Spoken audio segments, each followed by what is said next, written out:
Sanibonani. Nayi umbiko wanamhlanje wansuku zonke sibika ngezinto ezenzekalayo ezukukhwabanisa okwenziwa abantu abaningi la eSouth Africa.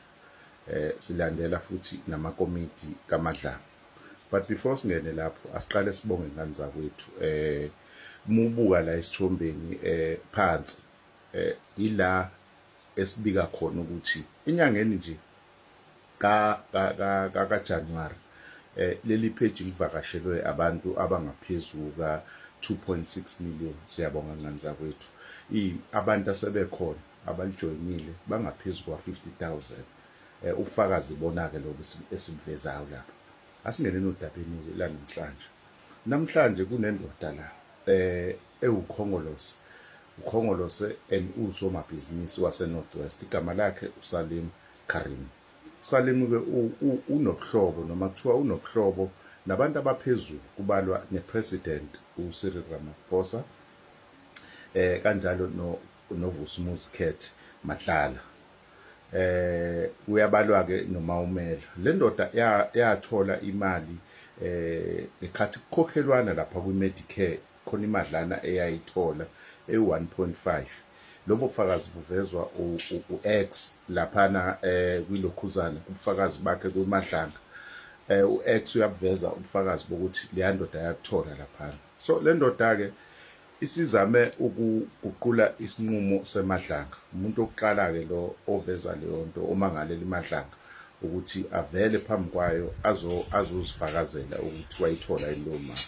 Uthi no asiqale high court la ngiyobika khona ukuthi abantu abasho njalo abeze la ngaphambili babuzwe abameli bami ukuthi ngempela ngayithola leyo mali. Mesho labo bantu ke uthi ibona abafakaza ngayo ubala Brown Mkhothi, ubala ufakazi u2X, ubala uNhlanhla Mkhwanazi, ubala uDumsana, uGeneral uKhumalo. Uthi no akube yibona abeza ngaphambili ubameli bakhe bazokhuluma naye. Icala ke senkantolo enkulu namhlanje. Okubalekile ukuthi asazi ukuthi uyilibhelo judge elikhona lapha futhi lizogcina lihambisana nalento eyishoyo. Siyazi ukuthi amajaji ala eSouth Africa abhekwe kakhulu kule nsuku ukuthi aperforma kanjani. And ngolunye udaba Brown Mkhothi noPaul O'Sullivan bebefuneka bavele lapha kwi-ad hoc committee. Basebeba nezihibe bathi ngeke bakwazi ukuvela babeka izinto ezihlukene kodwa okubalekile ukuthi bathi bazizwa bengasavikelekile. Bayasaba babeka ukusaba kwabo ke umuntu ngamunye. Ikomiti ke leli libe selizama ukubaphoqa ukuthi bavele ngekani. Lase liya apply lapha kumphathi umphathi weParliament uSpeaker lo uThoko Didiza.